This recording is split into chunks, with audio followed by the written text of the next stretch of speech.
Hi everyone. So I hope you're enjoying the course so far.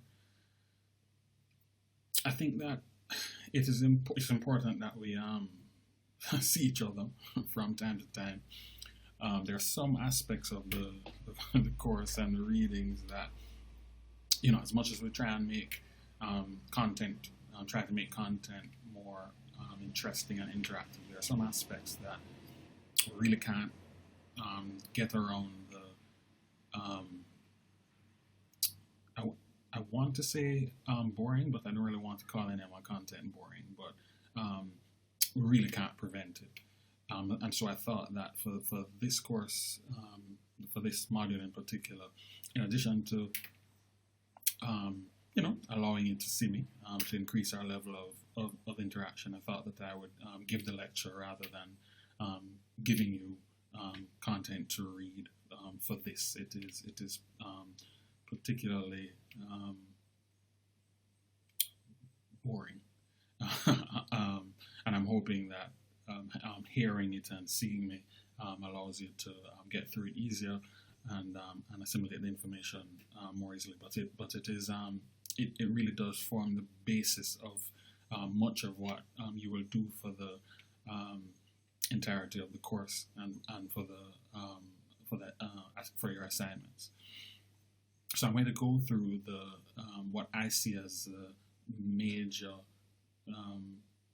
theories as they relate to deviance, and under the headings of the three major perspectives. First one being the structural perspective. So I'm just going to go through them again. Forgive me for droning on, and forgive me for the reading as well. But there's a lot of information to cover. So let me go right into it. As I said, the first perspective that we're going to look at is the structural perspective, and within that, we're going to look at first structural functionalism, which I'm hoping that many of you have heard of before, and maybe even have some experience studying it. But this was a dominant theory in the first half of the 20th century. It was first put forward by Emile Durkheim, famous sociologist, famous French sociologist, and he argued first things. Very important. The first thing he argued was that deviance was inevitable, right? He argued that society was made up of morals, norms, values, laws, and that individuals are taught to conform to these morals. He felt, however, that there was a growing lack of social integration, which meant that morals were no longer significant, or certainly weren't as significant as they used to be to each individual. And so deviance, he argued, was normal for any healthy society because it was impossible for everyone to be equally committed to collective sentiments, because we're all exposed to different sentiments, and the truth is obviously we are not all alike. We're not all the same. We're not all homogenous. And then he felt that, so in addition to feeling that deviance was inevitable, he felt that it was functional. It served a purpose. It only becomes dysfunctional if it is that the rate is either unusually high or it's unusually low. And so social change, he believed, began with deviance. So for any change to occur, yesterday's deviance is going to become today's norms. Okay. Next, we have social disorganization, and this theory is based on the work of the Chicago School. Chicago School is a set of researchers that were very, very integral to the development of sociology. And they developed an ecological model of urban life, and they used it to study various aspects of life in Chicago. Its growth, its social territories, its lifestyles, its inhabitants, and the effects of social change. And they concluded that these natural processes were affecting and causing a disruption in the mechanisms of social control, and these were resulting in disorganization and in deviance. So what they did was they looked at the pattern of deviance within physical spaces, and they revealed that those forms of deviance that they studied, and they studied things like delinquency, they studied suicide, they studied mental illness, and so they found that those types of deviance were concentrated in the cities. So of course they set out to try and understand why are they concentrated in the city, and they argued that social disorganization of the city explained the high rates of deviance in urban as opposed to rural areas. So according to the Chicago School, traditional social controls are disrupted by certain ecological conditions that are common within cities, common within urban life, and this prompted deviant behavior. So how does this work? Now, industrialization, of course, leads to concentrations of labor, right? As we know, if you have a location in which is highly industrialized, you're going to have large groups of people that are migrating to those areas. So it in turn increases population size, it increases density, i.e., leading to greater levels of urbanization. And these both produce social and cultural conditions that can be described as socially disorganizing. Divisions of labor, social and geographic mobility, rural norms that may not transition well to urban life. And so the concept of social disorganization refers to these social and cultural conditions, value and norm conflicts, mobility, cultural change, and weak primary relationships. And all of these undermine internal and external social controls, and so promote deviant behavior. Now, this theory was criticized.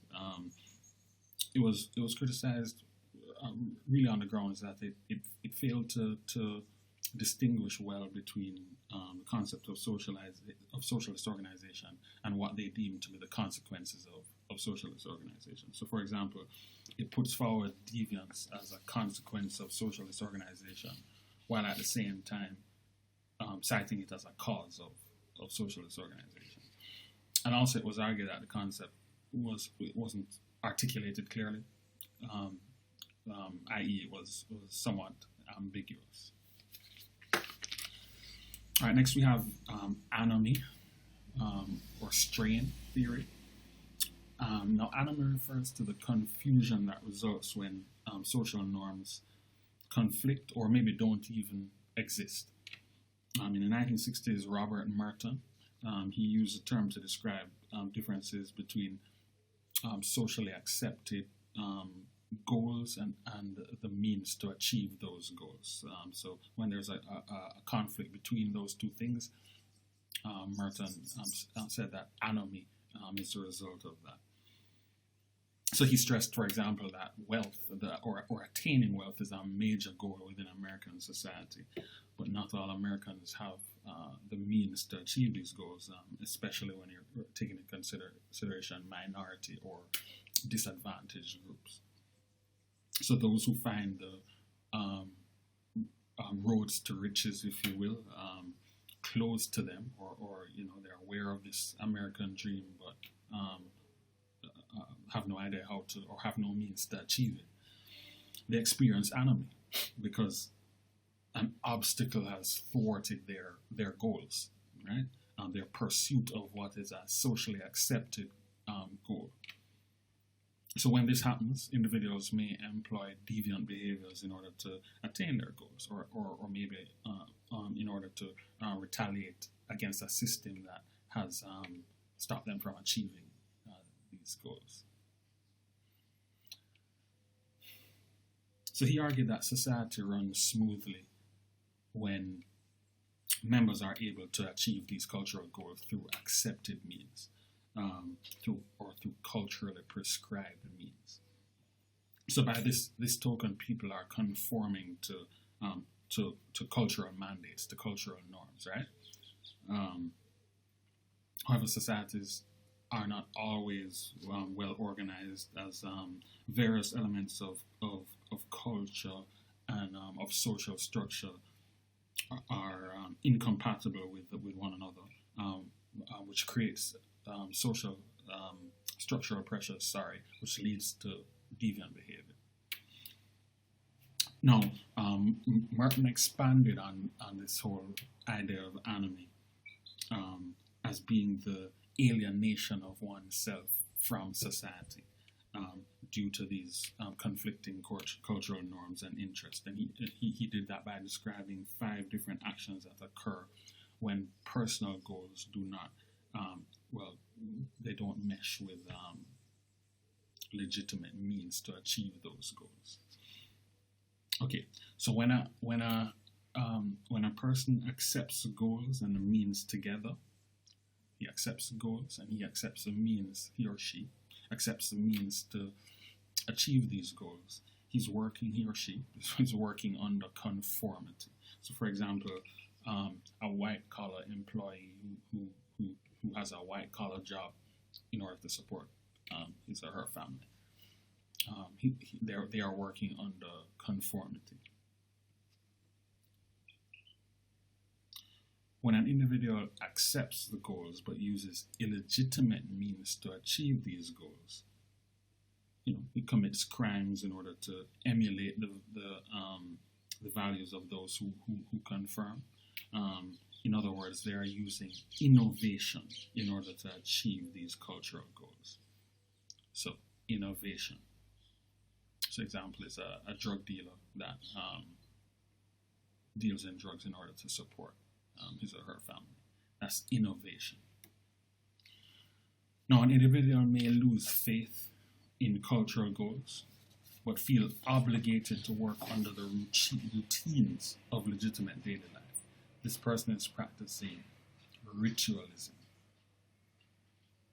So, example again, a white-collar employee holds a job but feels completely discontent with this whole idea of the American dream.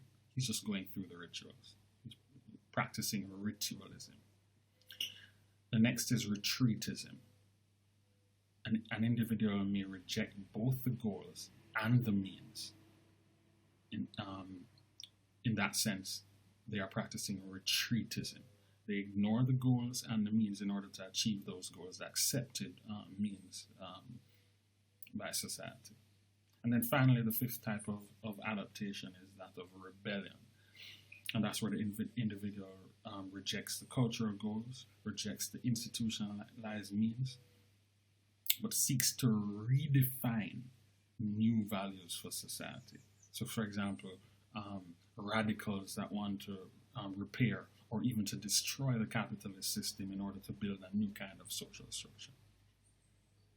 Now, the primary contribution of anomy theory is the ability to explain many forms of deviance,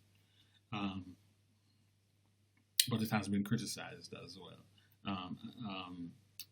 Critics note the lack of statements concerning the process of learning deviance, including, internal motivators for deviance. Everything that anomy spoke of were external motivations.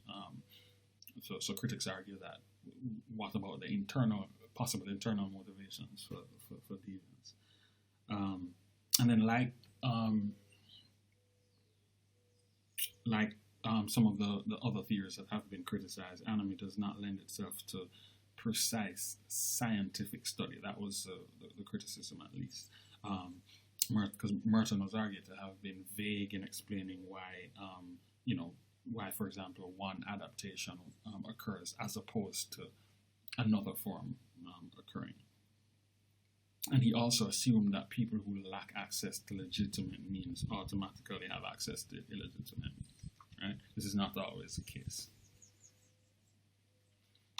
Okay, so I just went through the structural perspective.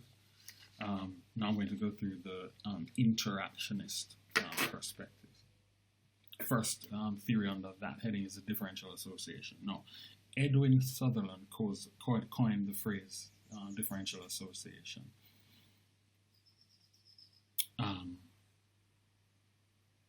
And he coined this in order to address how it is that people learn deviance. As you remember, I just said one of the criticisms of anime was that it didn't really account for how it is deviance is learned. Differential association is primarily about explaining how it is that individuals learn deviance. Now, according to this theory, that the environment that you live in, the environment that you are influenced by, plays a large role in whether or not you become deviant. It determines the values that you learn, the norms that you adhere to, or the norms that you choose to value.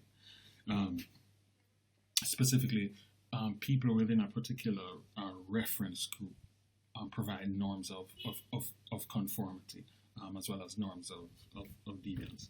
And so they heavily influence the way it is that people look at the society and the way it is that people respond to particular stimulus. People learn their norms from various socializing agents, right? Parents, teachers, church, peers, family, friends, co-workers, media. So the idea is that people learn good behavior, of course, but people also learn deviant behavior from their interaction with others, and especially in intimate groups. So let me read you a passage here that kind of illustrates what it is that differential association is all about. A motion picture made several years ago showed two boys engaging in minor theft. They ran when discovered. One had longer legs, one was faster, got away. He later became a priest. The other was slower, and he was caught. He was committed to a reformatory and later became a gangster. So in this case, the boy who got away was differentiated by his speed from the boy who was caught. It's obvious that how fast someone is has nothing to do with criminality, so it would be futile, obviously, to explore that. His speed, however, was significant in that it determined the subsequent experiences and association of the two boys. It is these experiences and associations that are important to criminality or non-criminality. So the differential association theory applies to many types of deviant behavior. So, for example, juvenile gangs provide an environment in which young people learn to become criminals. These gangs define themselves as countercultural, and they glorify violence, retaliation. Crime is seen as a means of achieving certain masculine ideals, certain social status. Gang members learn to be deviant as they embrace and they conform to their gang's norms. So when according to differential association, when a person becomes a criminal, they do so because of contact with criminal patterns or criminal behaviors, criminal elements. So differential association has made a major contribution to the field of criminology, both in terms of its focus and on the developmental nature of criminality. People learn deviance from the people with whom they associate. This has had some criticisms as well. Some have argued that it too is somewhat vague in its terminology, and it doesn't lend itself to empirical social science methods as well as empirical validation. Okay, the next theory under the interactionist perspective is control theory. The control theory is characterized by a man by the name of Walter Reckless. And according to Walter Reckless's control theory, there's a containing social structure that governs our behavior. It holds individuals in line. And this is what I was referring to earlier when I spoke of internal and external social controls. I'll explain that now. We may have an internal buffer that protects people from deviation from culturally accepted social norms and codes of behavior, legal norms as well.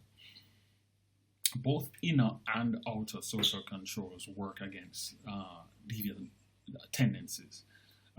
People tend to want to, at least some of the time, people, or I should say, people may want to some of the time act in deviant ways, but most do not. Why do most not act in deviant ways? Certainly not deviant ways that run afoul of the law. And it's because we have various constraints, both internal and external. So we have internal constraints, conscience, values, integrity, what we may call as well morals, and a desire to be a good person. Those are internal social controls that I would hope we all have. And then you have outer controls, family, friends, police, religious authorities. If there are things that may cause you to act in deviant ways, these outer controls may negate or neutralize them or render these impotent. So internal and external controls are buffers that we have that kind of protect us from deviant behavior. Now, another scholar by the name of Travis Hershey, he noted that these inner and outer restraints form what we call a person's self-control. And this prevents us from acting counter to social norms. Now, the key to developing self-control is proper socialization. And this is proper socialization, especially early in childhood, Hershey argued. So children who lack self-control may grow up to commit crimes or to act in other deviant ways. I'll read to you a quote by Hershey: "The more weakened the groups to which an individual belongs, the less he depends on them, the more he consequently depends on himself and recognizes no other rules of conduct than what are founded on his private interest." Now, control theories assume that delinquencies result when an individual's ties to society are broken. So he's no longer bound by these social controls. This too has been criticized, whereas the theory also suggests that people that society labels as criminal are probably members of subordinate groups. Critics have argued that this kind of oversimplifies the situation. And as examples, they've cited wealthy and powerful business people, politicians, and others who commit crimes. Critics also argue that the control theory does very little to explain the causes of deviance. But proponents of control theory have countered, however, by asserting that the theory does not attempt to delve into those kind of issues. Instead, the theory does what it claims to do. It discusses the relationships between socialization, social controls, and behavior. So in other words, the proponents argue that it wasn't setting out to explain the causes of deviance. What it wanted to do was explain the relationship between socialization and social controls and behavior. Okay, so another theory under the heading of interactionist perspectives is the labeling theory. Now, this is a type of symbolic interaction, and labeling theory concerns the meanings that people derive from the labels that we give to others, or symbols, actions, reactions. This theory holds that behaviors are deviant only when it is that society labels them as deviant. So as such, conforming members of society who interpret certain behaviors as deviant and then attach this label to individuals determine the distinction between what is deviant and what is non-deviant. So what labeling theory does is it questions who it is that is applying the label, and it questions why it is that label has been applied, and also delves into what happens to individuals as a result of this labeling. Now, Edwin Lemire, he argued that norms and laws are temporary, and they are emergent products of a social process, right? So basically what he was saying was that what is deemed a crime and not is a result of a social process. No act is from the beginning of time was automatically deemed to be criminal. It is a crime because it is labeled so,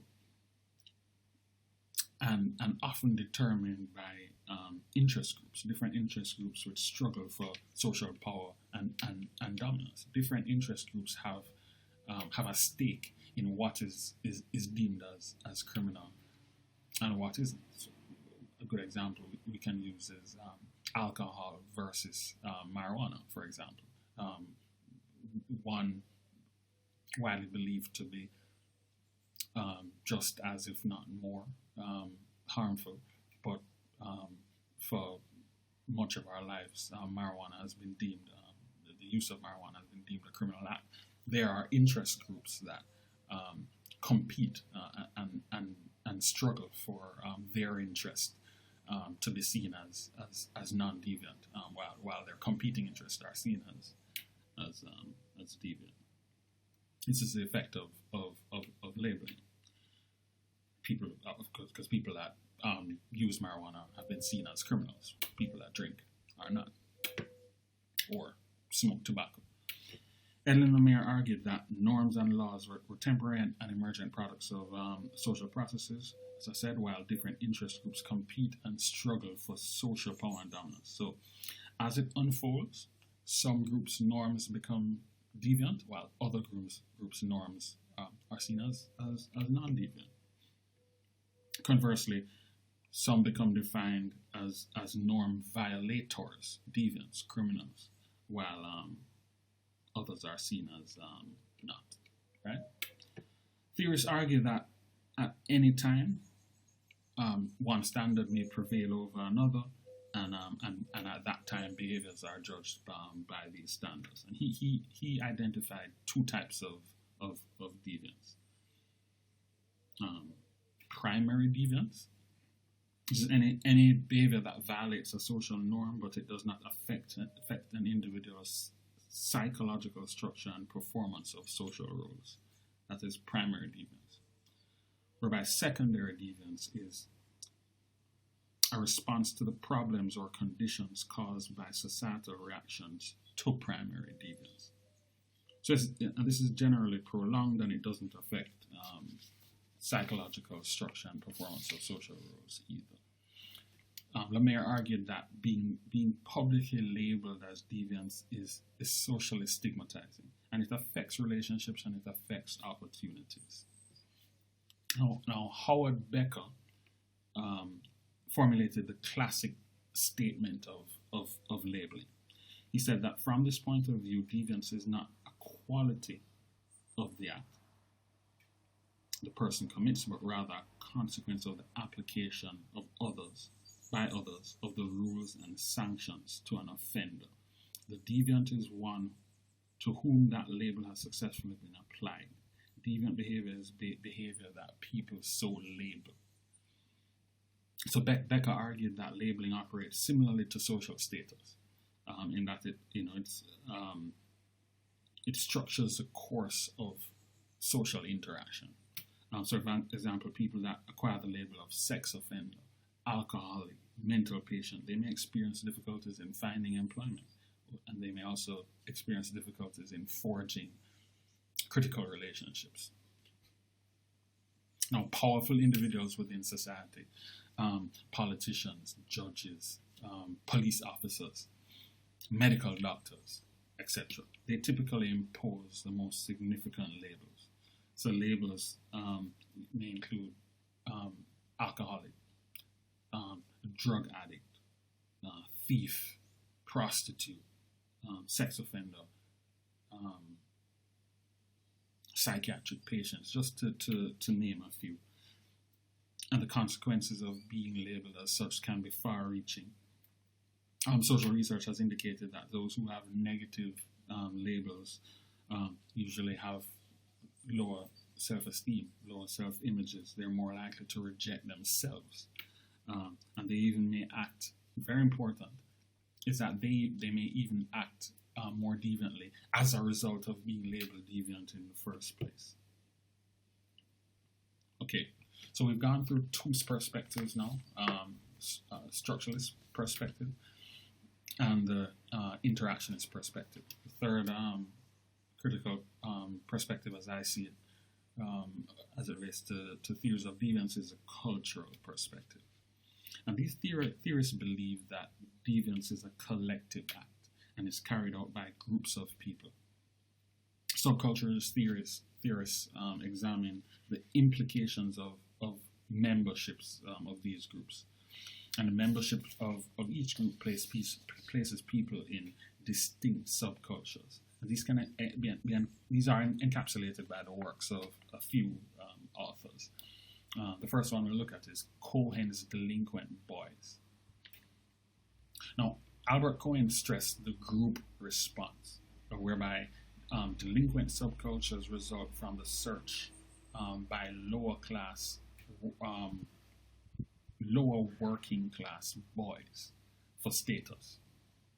And they adapt mainstream standards of success, but similar to what Anomy laid out, they have no opportunity to realize these goals. So they fail to realize these goals because in the mind of Cohen, they fail to realize these goals because these groups are culturally deprived, and they lack the values and attitudes necessary for higher educational achievement. So you can see the difference start to emerge between these types of cultural theories, much of which I reject strongly, as opposed to the structural theories, where the structural theories look outward to explain what it is about society, what it is about structural forces that lead people into criminality, whereas these cultural theories look to place 100% of the blame squarely on the individual. What is it from within these individuals and groups that lead them to become deviant or criminal? So they are poor, according to Cohen. They are poor not only in terms of economic stature, but also in terms of cultural stature. In cultural terms, they are poor as well. So frustrated by their lack of success, they reject the goals of mainstream society, and they replace them with a delinquent subculture, where a high value is placed on success in breaking the law. They have a great deal of difficulty in achieving their goals because mainstream standards are so different from their own. So when exposed to middle class values and aspirations that they cannot reasonably fulfill, they develop what he referred to as status frustration. This frustration leads to the development of a subculture, and it allows them to achieve status through non-utilitarian, malicious, negativistic behavior. So these boys feeling rejected by society replace society's norms with their own. So Cohen claimed that they turned society's norms upside down, rejecting middle class standards and adopting norms and values in direct opposition to those of the majority. Okay, next we have Miller's lower class subculture.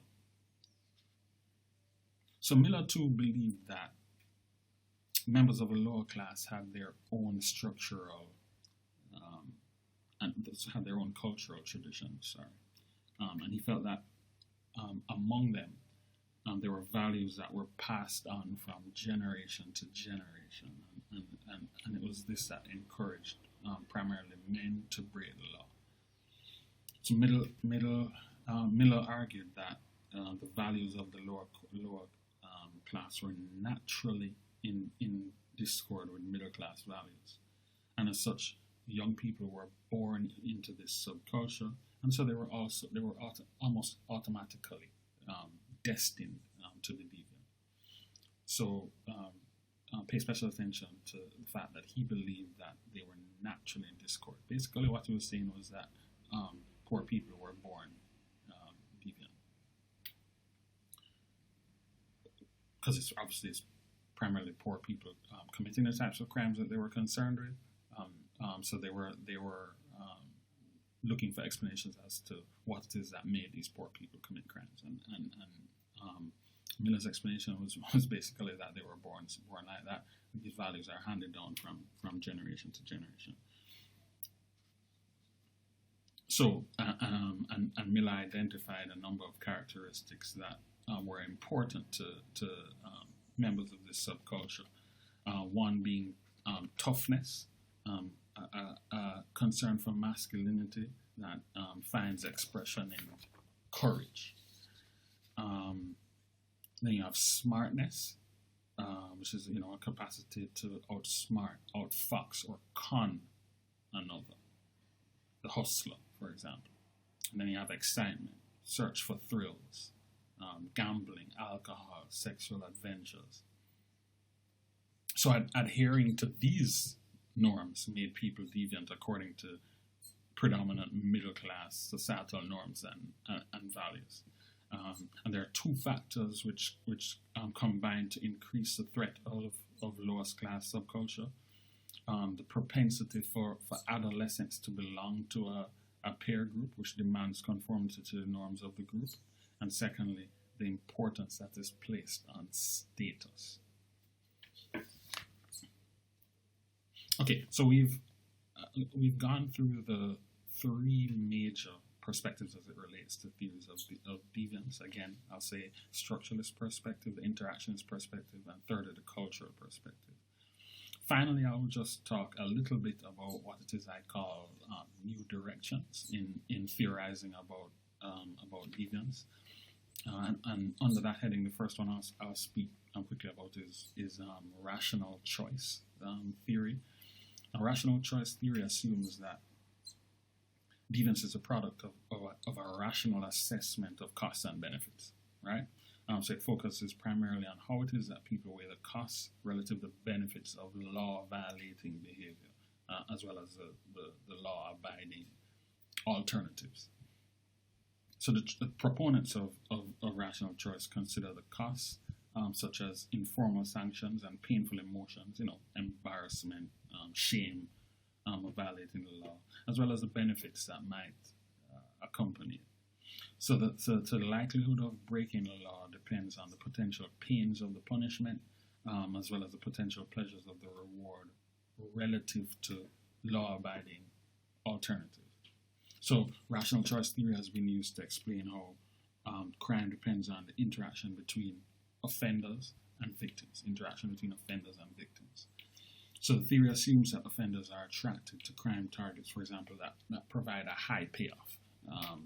with little effort and a low risk of legal punishment, whereas victims, on the other hand, desire to be safe from that victimization, and so they take a variety of precautions to reduce the attractiveness of that crime. They try and make it more difficult for offenders to offend.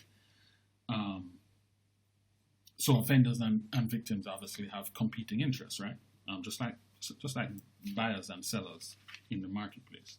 So the interaction between buyers and sellers ultimately yields a market price for goods, right, and services, and it depends how much of these goods and services will be produced. So offenders supply more or less crime depending on that net return, whereas victims demand more or less safety depending on how much time and effort is required to secure it. So as offenders and potential victims interact and respond to each other, they arrive at what you may call if we stick with the analogy, a going rate for crime, and this determines how much crime will be produced. And then finally, let me talk a little bit about deterrence theory. Deterrence theory can be viewed as a form of rational choice theory, actually. So whereas our rational choice calls attention to both the costs and the benefits, deterrence theory looks mainly at the costs in exploring law violations. So therefore, an increase in the costs of crime should, if you follow deterrence theory to its natural conclusion, should result in decreases in crime, right? Logically. And given that legal punishment is a significant cost of crime, it follows that a higher level of such punishment should be associated with a lower level of crime. So you have two types of deterrence. General deterrence, where punishment of some law violations provides information about the potential costs of crimes. So those who have not been published, i.e. us, the general public, in our minds, it reduces the attractiveness of committing crimes because we've seen how others are treated when they commit crimes. And then you have specific deterrence, so general deterrence, and then you have specific deterrence, where punishment reduces the law violations of those specifically who have been sanctioned. So those who have been punished are those who are deterred from committing crimes. Now, there are three different dimensions of punishment that are relevant to deterrence. The first is severity. So, of course, the harshness or the degree of punishment. The second is the certainty of punishment. So, what is the probability that someone who commits a particular crime will experience a punishment as a result of committing that crime? And then thirdly is the celerity of punishment. How quickly a punishment is given out for committing a particular crime. So the basis of deterrence theory is that law violations are low when the severity, certainty, and the celerity of punishment is low. Okay, so we got through it, and I hope that, as I said, this serve two functions. We get to interact a bit, of course. I'm really the one interacting with you. You're only hearing and seeing me, but also I'm hoping that it breaks up some of the monotony of the readings. Of course, as always, if you have any questions, feel free to drop a note, and I'll answer them as quickly as I can. So till next time.